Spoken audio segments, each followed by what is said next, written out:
Bonjour, c'est Laurie du musée Minéraux. Aujourd'hui, on vous propose une capsule avec notre expert André Prost pour découvrir la géologie des cavernes et des fossiles. Bonne écoute!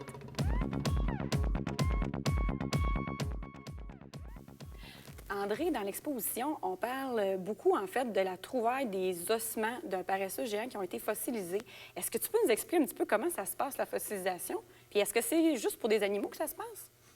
Oui, Laurie, la fossilisation, c'est tout un phénomène de préservation des parties dures d'un animal. OK. Les parties dures d'un animal, c'est souvent les ossements. Ça peut être même dans des conditions assez rares. La peau, exemple, la peau des dinosaures peut être conservée, fossilisée. Ah oui? Quand on dit fossilisé, ça veut dire que la partie dure ou même la partie molle, parce que certaines plantes, même, on a retrouvé fossilisées dans des roches. Cette partie-là, qui était organique, la matière organique qui composait l'animal ou la plante, est maintenant... Décomposé? Pas décomposée, mais remplacée par un minéral.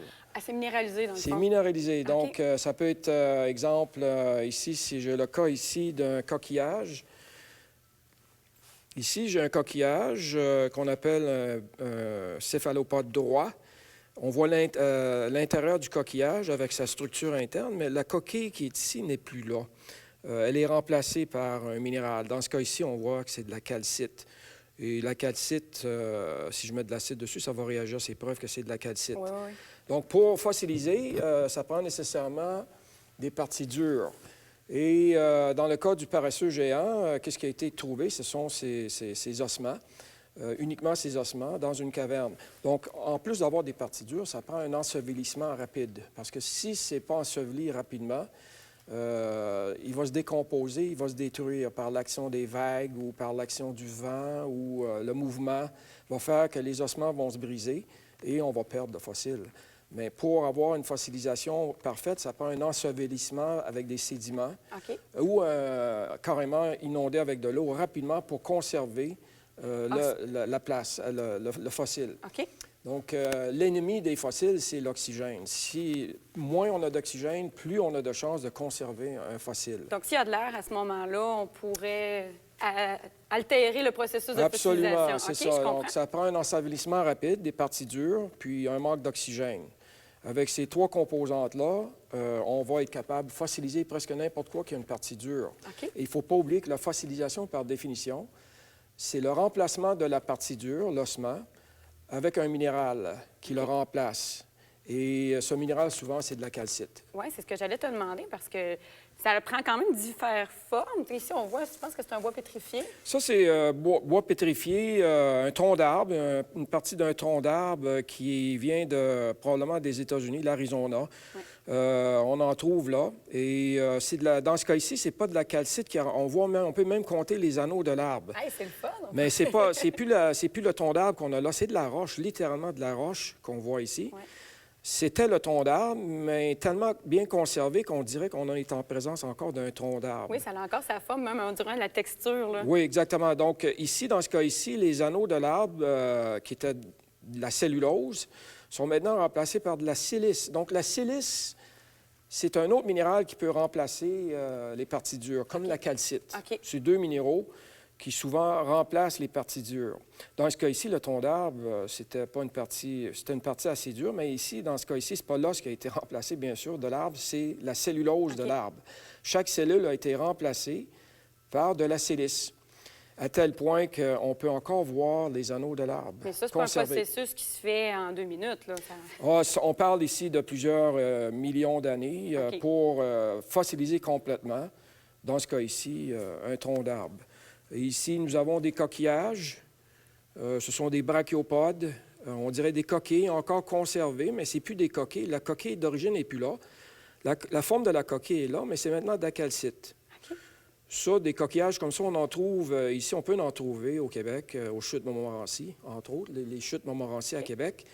En haut de la chute, sur environ 1 kilomètre, on va retrouver dans les calcaires qui sont lités. On casse la roche et qu'est-ce qu'on va retrouver? Ce sont des fossiles ici de coquillages, des brachiopodes dans ce cas ici. Ça peut dater de 400 millions d'années, un fossile comme ça. OK, quand même. Oui, et puis ici, des plus gros fossiles. Oui, ça, c'est mes préférés. Oui, les ammonites. Les ammonites enroulées en spirale. C'est plus la coquille qu'on a ici maintenant. La coquille a été remplacée, une fois ensevelie, avec la circulation de l'eau en manque d'oxygène. La coquille a été remplacée par de la calcite. Puis on voit de toute façon l'être vivant qui sortait normalement, Ici, mais il n'est plus là. donc vraiment. ici, l'ammonite, lui, dans l'eau, Oui. il voyageait comme ça. Là. Et donc, il expulsait de l'eau de son de corps. petits tentacules. Là, Oui, comme l'ammonite. notre notide d'aujourd'hui, Oui. actuellement. OK. C'est le même principe. Donc, la coquille est conservée, mais la partie molle n'est plus là, c'est Est-ce qu'il y a sûr. un principe aussi, j'ai cru voir, de positif, négatif à ce moment-là pour la fossilisation? C'est drôle, Laurie, j'ai justement un exemple d'un positif et d'un négatif. Montre-moi donc ça. Ici, on a trouvé cette roche. Ça vient du Maroc. OK. On dirait une roche, plutôt ronde, là, une concrétion peut-être même. Mais la personne ou le paléontologue, c'est le scientifique qui étudie les fossiles. On appelle ça un paléontologue. La paléontologie, c'est l'étude des fossiles. Au Maroc, on a des fossiles tout à fait extraordinaires de trilobites. C'est le premier arthropode marin, avec des yeux véritables, qui datent du Cambrien, environ 500 millions d'années. C'est la première fois qu'il y avait des yeux? C'est la première fois dans un organisme vivant qu'on avait des yeux. Les arthropodes font partie des insectes aujourd'hui, dont les scorpions aussi sont... Avec une carapace, finalement. Oui, OK. c'est ça. Donc, le trilobite, ici, on ne voit pas le trilobite, mais quand on cherche des fossiles, on va frapper la roche, pas trop dur avec un marteau de géologue. Et si on est très chanceux, quand on casse la roche, qu'est-ce qu'on peut trouver? Oh, mon C'est le fossile, le trilobite ici. Ça, c'est le positif. Puis ça, c'est le négatif ou le moule. Donc, OK, je comprends. Donc, c'est comme si on faisait une empreinte avec le positif pour créer le voilà, négatif. c'est D'accord. ça. Dans ce cas ici, j'ai les deux. J'ai le fossile lui-même, qui est le positif, le trilobite, avec une tête, un thorax puis une queue. Et ici, j'ai son moule, qu'on appelle le négatif, dans la roche. Donc, quand je rassemble les deux, mais là, on perd tout signe de présence De d'un vie, fossile. ouais. C'est pour ça qu'il faut vraiment, avec le marteau, frapper la roche pour essayer de... Le paléontologue qui a trouvé ça, il était vraiment attentif aux signes parce que j'avoue que quand c'est fermé, on ne dirait pas vraiment qu'il va y avoir un fossile à l'intérieur de la Non, pierre. pas du tout, mais il y a des signes. On cherche toujours, exemple, une forme arrondie comme ça. Ça, c'est signe que peut-être à l'intérieur de quoi d'intéressant. C'est des couches horizontales, comme ici, qu'on va chercher des roches qui forment des couches horizontales composées de calcaire. OK. Donc, c'est souvent la roche qui va contenir les fossiles. Le calcaire, c'est composé de carbonate de calcium. Dans les fonds marins profonds, il y a peu d'oxygène, pas beaucoup de circulation d'eau. C'est un milieu qui est très peu turbide. OK. Et les fossiles peuvent ainsi se conserver sans être brisés, parce qu'un coquillage, des coquilles, quand ça se frappe, ça se casse. Dans un milieu tranquille, profond, en manque d'oxygène, là où on retrouve les fonds marins profonds, on a beaucoup de carbonate de calcium qui va recouvrir les coquillages, et les coquillages vont être remplacés et conservés sur des centaines de millions d'années, comme ici. Mais dans le cadre de l'exposition Paléomission, on dit qu'on a trouvé des os de paresseux dans une grotte. Oui. Moi, je veux comprendre qu'est-ce qui s'est passé. Oui, dans le fond, dans la grotte, il y a longtemps, le paresseux vivait il y a environ au dernière ère glaciaire, le Pléistocène. On parle ici de 20 000 ans environ, mais il y a des paresseux qui datent de beaucoup plus, jusqu'à 5 millions d'années. Okay. Mais dans le cas du paresseux qu'on a retrouvé à Cuba, Paléomission, l'exposition ici au musée, le paresseux, lui, dans le temps, lorsqu'il vivait dans une caverne. Il y avait pas la grotte n'était pas remplie d'eau. OK. Et c'était son... C'était son gîte, finalement, pour se protéger. C'est ça. OK, OK. Et puis, des circonstances sont faites qu'il est décédé là.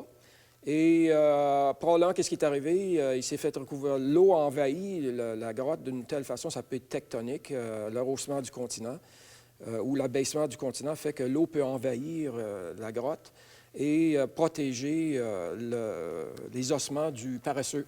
Okay. Et parce qu'il y a de l'eau, donc il y a très peu d'oxygène. La matière organique, les parties molles du paresseux partent, bien sûr, sont dégradées, décomposées, mais les ossements sont conservés. Et c'est dans ce contexte-là qu'ils ont retrouvé à Cuba le paresseux, maintenant dans une grotte qui est inondée Mais dans le temps, la grotte était évidée. Il n'y avait pas d'eau dedans. Non, c'est ça. André, quelque chose aussi que je trouve assez intéressant, c'est la faune préhistorique. Donc, on voit qu'il y a plein d'exemples d'animaux préhistoriques assez intéressants, mais qu'on retrouve un peu partout dans le monde. Est-ce que c'est normal? C'est normal. Je peux prendre un exemple, l'exemple du trilobite. C'est celui-ci, là. Ici, les trilobites, c'était les premiers arthropodes marins. Et puis, ils vivaient au bord des continents. Au Cambrien, il y a 550 millions d'années. C'était leur période de croissance la plus affluente, là. Et on avait partout en bordure des continents. Okay. Aujourd'hui, les trilobites, on sait que ces ancêtres vivent dans des eaux chaudes et peu profondes. Donc, on peut déduire que probablement le trilobite, il y a longtemps, dans le Cambrien, vivait aussi dans des eaux chaudes. Mais par contre, on retrouve de ces espèces-là, trilobites, dans le cercle de l'Arctique, les îles arctiques du Canada. Là, c'est ça. Donc, on se dit, comment se fait-il qu'un trilobite peut survivre dans des températures très froides et très chaudes en même temps? C'est impossible. Parce que l'espèce, par définition, vit dans des eaux peu profondes et en bordure des continents, dans des eaux chaudes. Ça veut dire que les trilobites qu'on retrouve dans l'Arctique aujourd'hui, au nord des îles de l'Arctique du Canada, probablement ces îles-là, ces continents-là, microcontinents, étaient plus vers l'équateur il y a longtemps. OK, fait qu'ils ont bougé. Ils ont bougé. Donc, on appelle ça la dérive ou la valse des continents. La valse des continents, exactement. C'est la valse des continents parce que c'est cyclique. Les continents vont se séparer. Okay. Mais parce qu'on est sur une boule, bien sûr, d'autre bord, ils vont se... Ah, OK, ils vont se cogner à l'autre Ils vont se cogner ensemble comme un casse-tête qui se rassemble. Mais comment ça se fait qu'ils vont se décoller? Bien, c'est ça, parce que là, on va former à l'intérieur de ces plaques-là des montées de lave qui vont séparer les continents à nouveau. Okay. Donc, quand je dis la valse, c'est ça qui arrive. Les continents font ça autour du globe. Ils vont se souder, ils se forment un rift. Un rift, c'est une montée de lave. Et là, le supercontinent, on appelle ça un supercontinent quand ils sont tous ensemble, le supercontinent se divise et se sépare de plus en plus. Mais étant sur une sphère, l'autre bord, ils vont revenir se frapper ensemble. Donc, la valse, quand je dis la dérive des plaques, c'est cyclique. Ça se fait sur environ 2 milliards d'années, le cycle. Quand même, OK. C'est ça, 2 milliards d'années quand même. Mais si on a un chameau sur un côté, bien, c'est sûr que s'il se décolle d'un côté, bien, ça se peut qu'on le retrouve de l'autre bord. Exactement, d'accord. Exactement. Donc, les fossiles, c'est une preuve de la dérive des plaques. Il y a d'autres preuves aussi tangibles que les continents dérivent. Mais la présence de fossiles de la même espèce à l'équateur, puis la même espèce dans le Grand Nord, où c'est très froid. La seule façon d'expliquer ça, c'est que longtemps, ces deux-là étaient ensemble à l'équateur, où c'était chaud. Puis, à ce moment-là aussi, ça veut dire que est-ce qu'on peut trouver aussi d'autres traces, peut-être même de la présence humaine avec cette dérive-là, ou est-ce qu'on était vraiment plus dans la même époque? On n'était pas du tout dans la même époque, là. La présence humaine date de 3 millions d'années. OK. Ici, on parle de 550 millions d'années. Nous autres, donc on est vraiment plus loin, là. On occupe, c'est comme l'horloge jusqu'à minuit. Nous autres, on occupe la dernière minute avant minuit. C'est ça, notre présence sur... Sur le cadran de la vie, là. Oui, exactement. Bien, merci, André. C'était vraiment très intéressant ce que tu nous as présenté aujourd'hui. Puis, j'espère que ça vous a intéressé à la maison de découvrir tous ces phénomènes géologiques-là.